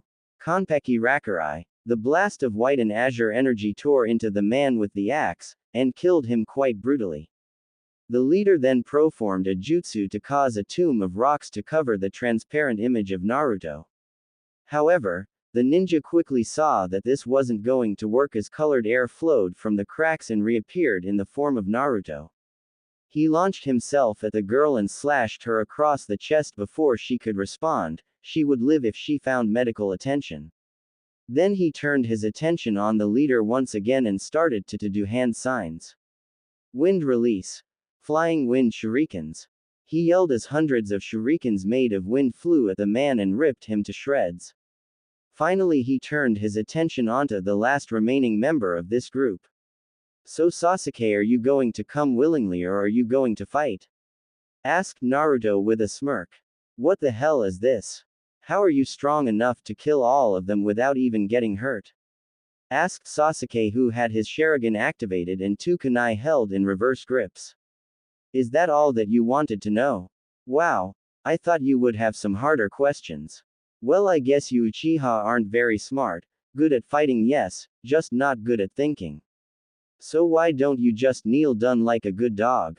Said Naruto as he got closer to Sasuke. How dare you mock me, you orphan piece of trash? Shouted Sasuke as he charged Naruto. Wrong move, whispered Naruto as he dodged the one kunai and brought his sword down to Sasuke. Right before he hit though he stopped and whispered, Konpeki Rakurai. The attack exploded with much less force than what it did the last few times, but it was enough to send Sasuke flying unconscious and bleeding from multiple cuts. Naruto floated over to Sasuke's unconscious body and reverted out of his release. He looked down to Sasuke and reflected on all that had happened since the two boys met and couldn't help but let a tear slid down his eyes. What happened to our friendship, Sasuke? Asked Naruto to himself as he picked Sasuke up and flash-stepped back to Konoha and the waiting arms of destiny. Yo everybody, I am back already with the 6th chapter for my story and most likely the end of the first part of my story. As you have probably guessed, Naruto is going to be banished, alone or with others. You will have to read to find out his fate. Don't forget to review and vote for my next story. I would like to do the Bleach DBZ crossover, but I know most of you enjoy Naruto more, so I am giving you the choice. Now sit back and enjoy the 6th chapter of Rise from the Eternal Ashes. Just to let you know, I am using a new program, so if some things are weird about this story then tell me. Now don't forget to review or I will stab you in the neck and drink your blood. Naruto had been traveling for hours with the traitor on his back. It wasn't exactly the easiest journey either, since he had spent a lot of energy on his fights for his day. Not to mention the 2 teams of sound ninja that he had to avoid just to get back. Now he had the village in his sights, so in a burst of energy he flashed away and reappeared right in front of the guards, who jumped in surprise of his entrance. Mission completed. Could one of you take us to the hospital, please? Asked Naruto as he fell to the ground with an unconscious Uchiha on his back. Go get the Hokage. I will take these 2 to the hospital to get looked at, said the one guard as he picked both boys up and ran towards the hospital. Tsunade raced through the hospital, checking out the vitals of everyone who had just gone on the mission to recover the Uchiha. Neji Hyuga and Kiba Inuzuka were seriously injured, and Choji Akamichi had a severe case of chakra exhaustion. Luckily, she was able to stabilize all 3 just in time for the guard with Naruto and Sasuke to show up. 2 shouts erupted from the training room, both screaming a different name. They were the cries of Hinata Hyuga and Sakura Haruno. Tsunade ran to the room and to her relief saw both boys in the hands of the guard. Naruto looked like he was sleeping and was suffering from chakra exhaustion, while Sasuke looked more beat up, but it was plainly obvious that he would live and recover quickly. I want these 2 taken to 2 separate rooms. There will be 2 Anbu guards outside Sasuke Uchiha's room, and he is not allowed to have any visitors for the time being, yelled Tsunade as 3 Anbu came down. One took Naruto to one room while the other 2 took Sasuke to one of the rooms meant for injured prisoners. Hokage, you can't do that to Sasuke. He was being controlled by Orochimaru. If anyone should be punished for this, it should be Naruto. He was the one who made Sasuke jealous and want to get stronger. Shouted Sakura in protest. Listen here, girl, that boy has been reported to be mentally unstable far longer than you could possibly know. The past Hokage had always known that Sasuke might leave the village to get power to kill his brother, so shut up and sit down, yelled Tsunade as she went back to check on the 2 patients. Hinata had already followed the one that Naruto had gone done. Naruto sat there in his mindscape conversing with the Kyuubi ever since he passed out after returning with Sasuke. You do know that the council will call for your head since you hurt their precious Uchiha? Asked the Kyuubi. I know they will. I don't like this one bit. I have always had a 6th sense of when danger will approach, and now I can sense it coming from everywhere. They are going to succeed in banishing me, so I'm going to need a plan, said Naruto suddenly. Yes, I can sense that too. There are many things you are going to need to take into consideration. Like how you are going to escape ninja who don't want to just banish you. You will have to take Hinata, or she will be used as a breeding tool by the Uchiha, and you should break the Kimimaro out of jail before you leave so you have an extra friend on the trip, said Kyuubi. Yeah, I'm going to need to find Jiraiya since I know that he will be able to help train the 3 of us. Then I should go to the places where old man Sarutobi told me to go. I should be fine with all the training that I will need to go through in the next few years, said Naruto as he felt a tug on his hand. It seems like your Hinata is here already. You should go and say hi now, said Kyuubi as Naruto began to phase from existence in his mind. He slowly opened his eyes since he was still tired from the long day of fighting, but he wouldn't fall asleep without seeing his Hinata at least once. There she was holding his hand with a few tears coming down her face. She was looking down at his hand so she never noticed him open his eyes. So he decided to squeeze her hand in response.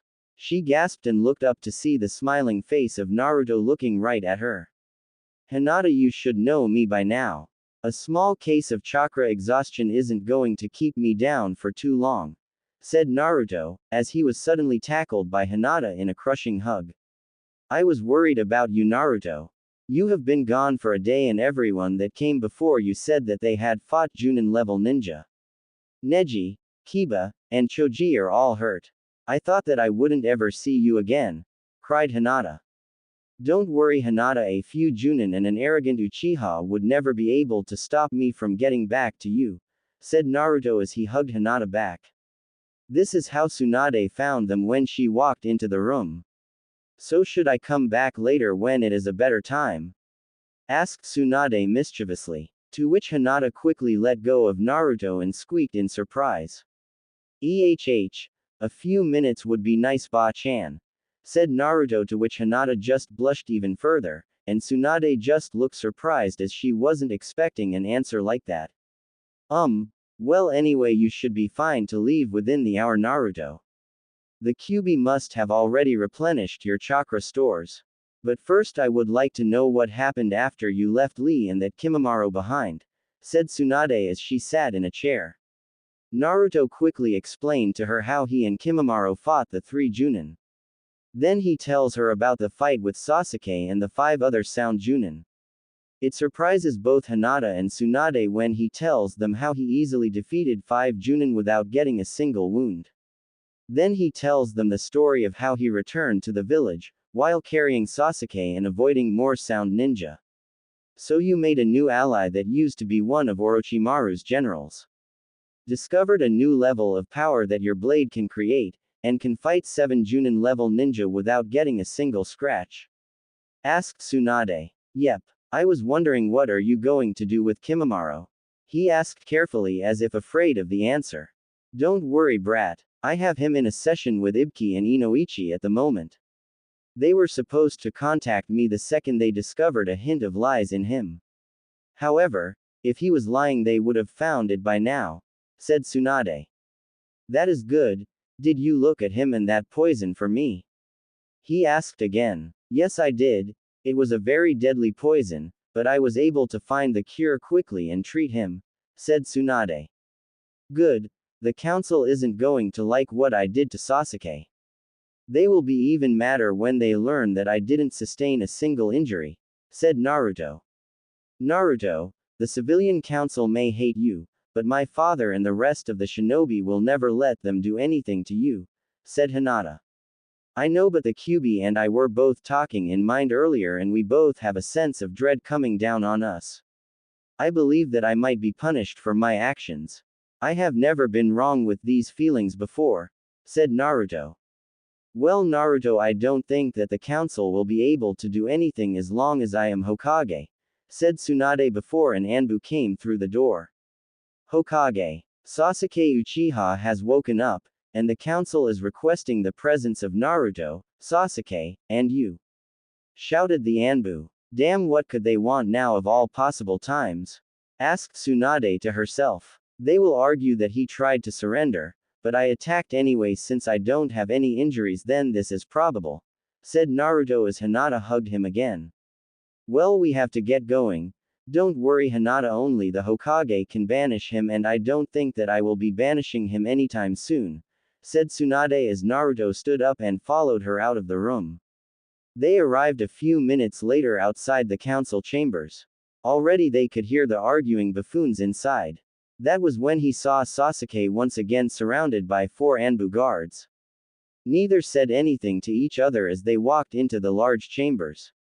Immediately everyone stopped shouting at each other and paid attention to the Hokage and the two ninja on the floor. Naruto could tell that the ninjas looked at him with respect while the civilians looked at him with disgust and anger. So could someone please tell me why a meeting was called now while there are ninja at the hospital that need to be looked after? Asked Tsunade. Hokage, I called this meeting to talk about a certain event that has happened over the past day. I am of course talking about the retrieval mission of one of our most promising ninja, said a scarred and bandaged man. Whenever Naruto saw this man he had sense of deja vu and could never understand why. What you mean to say is that he was a promising ninja? That is until he decided to leave the village and go to the aid of one of our most hated traitors. Sasuke Uchiha will never be a ninja again. I am calling Jiraiya back to seal off his chakra, said Tsunade to the shock of the civilian council and Sasuke, but Danzo just remained calm. If I do believe so, Tsunade, you have left out some important facts about the mission that everyone in this room needs to know. First, I would like to bring up the fact that Uzumaki is not suffering from any injuries while Sasuke Uchiha seems to have been injured pretty badly. Now if I think about it, Sasuke was the rookie of the year and the only way for him to have been beaten up by the dead last of his class was for him to let Uzumaki beat him. Isn't that right, Sasuke Uchiha? Asked Danzo while all of the civilians were smiling. That is right, Danzo-sama, said Sasuke with a smirk while Naruto analyzed his facial expressions. It looks he was never going to run in the first place. He was planning on me beating him up so that I would be either banished or executed, so that he could get my sword and my Hinata, thought Naruto as his facial features didn't change to show his surprise. That is impossible and you know it, Danzo. We have witnesses stating that Sasuke was leaving the village with Sound Ninja last night, shouted Tsunade. I am just stating what I see before me. Sasuke Uchiha is this village's last Uchiha and I don't believe that he would ever leave this village for any reason. However, Naruto Uzumaki is a dangerous ninja that attacks his friends even when they surrender. I propose that we sentence him to death or banishment before he can hurt anyone else, proposed Danzo, while all of the ninja looked shocked and the civilians looked smug. You have no right to propose any of that since only a Hokage can rule for that kind of punishment and I will never do that to my little brother, said Tsunade angrily. I thought you might say that, so I prepared ahead and contacted the Fire Daimyo and told him of your connection to Naruto Uzumaki. He agrees with me fully that Naruto Uzumaki should be either banished or executed, said Danzo. It doesn't matter what he believes as he doesn't have a final say in the matter, replied Tsunade. I thought you might say so. I thought it might be prudent that we vote you off the Hokage position. You have become too close to a ninja of Konoha and it is impeding your judgment on this matter. The daimyo has already given his support for this action as he believes it be true. All that we need is a majority vote by the council to remove you from power, said Danzo with a smirk while the civilians looked like it was Christmas. Fine, remove Ba-chan as Hokage and Konoha will most likely lose the support of two of the strongest ninja in the elemental nations. The title of Sannin gives them the right to travel the lands and not be affiliated to any village, said Naruto in his wisdom. We do not need the Sannin brat, we will have an army of Uchiha at our control, shouted one of the civilians. Yes, we will. All in favor of the removal of Tsunade Senju from the position of Hokage, please raise your hands, stated Danzo. Every one of the civilian council members raised their hands, plus Danzo and the two advisors. No matter what, Tsunade would be removed from the position of Hokage. Seeing this, Hiashi knew what he had to do now. Since I know how this meeting will end, I will leave and allow you all to choose a new Hokage. Since Naruto Uzumaki and Tsunade Senju are no longer needed, I will leave with them, said the head of the Hyuga family.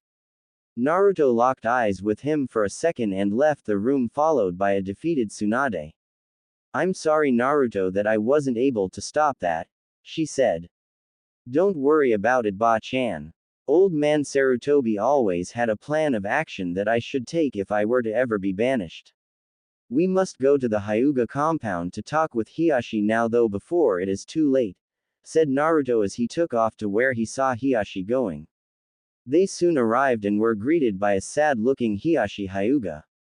Naruto, I am sure that you know why I wanted to talk to you tonight, asked Hiashi. It has to do with Hinata's relationship with me, the banished container. I would like to tell you that even if I am banished, I will find Hinata one day and be with her. This village would be unable to keep me away from her. She is the light of my life, said Naruto. That is why I am asking for you to marry my daughter.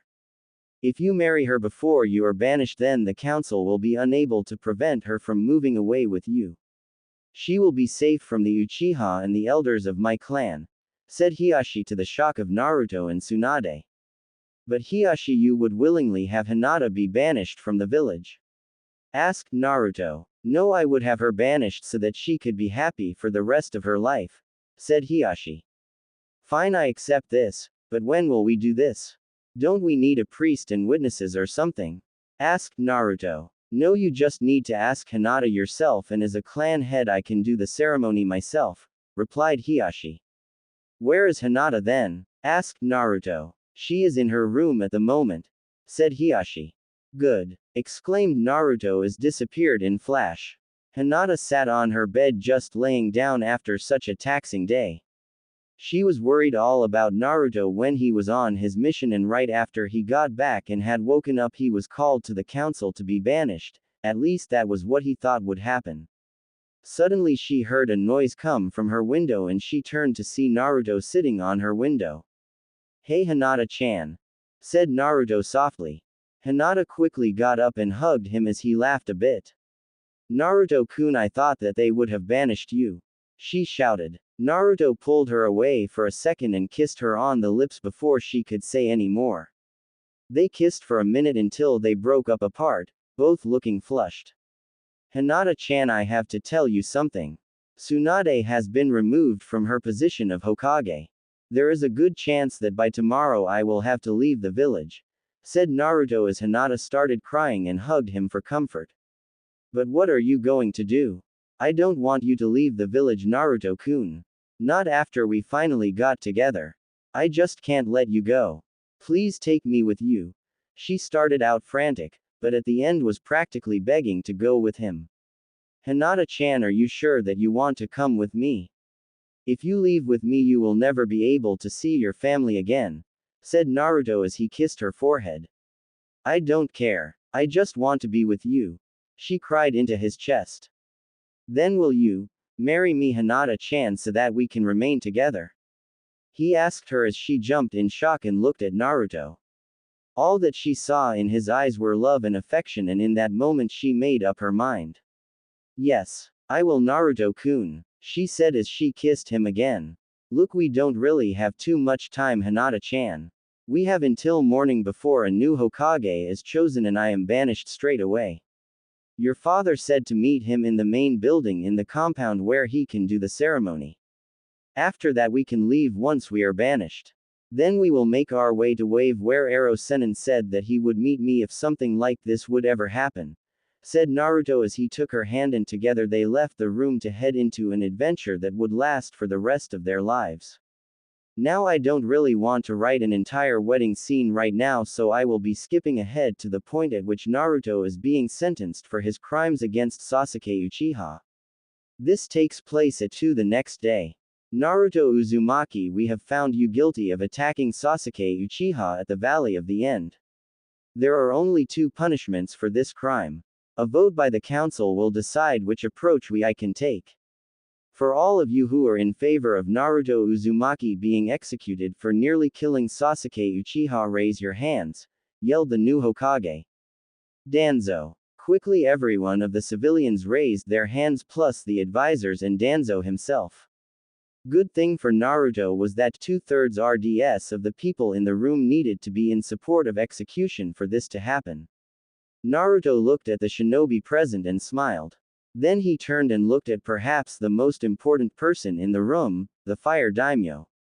He had come to see how the proceedings were done and to make sure that everything was done fairly.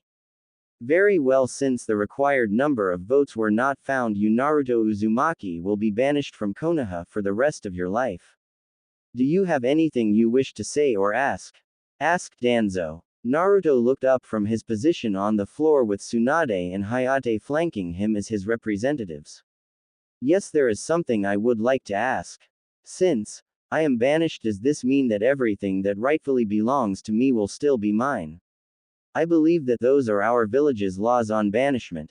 Asked Naruto as the fire daimyo looked at him and answered for Danzo. Yes, that is correct, Uzumaki. Any inheritance or object that belongs to you will still belong to you and you will be able to take it with you. Also, if you have been betrothed to anyone, then they can leave with you if they wish, said the daimyo. That would apply to him if he had any inheritance to begin with or if he was to be married, said one of the counselors as Naruto started to laugh hard. Ha ha ha, you counselors are so pathetic. I can't believe no one haha could actually be able to connect me to him haha. Of course I have an inheritance haha, I found out 6 years ago from old man Sarutobi and Ero Sennin confirmed it haha. Not to mention that I am married to a beautiful girl that I love very much. Laughed Naruto to the surprise of everyone in the room. What? Who is your father and who did you marry and why was I not notified of this? Asked Dan.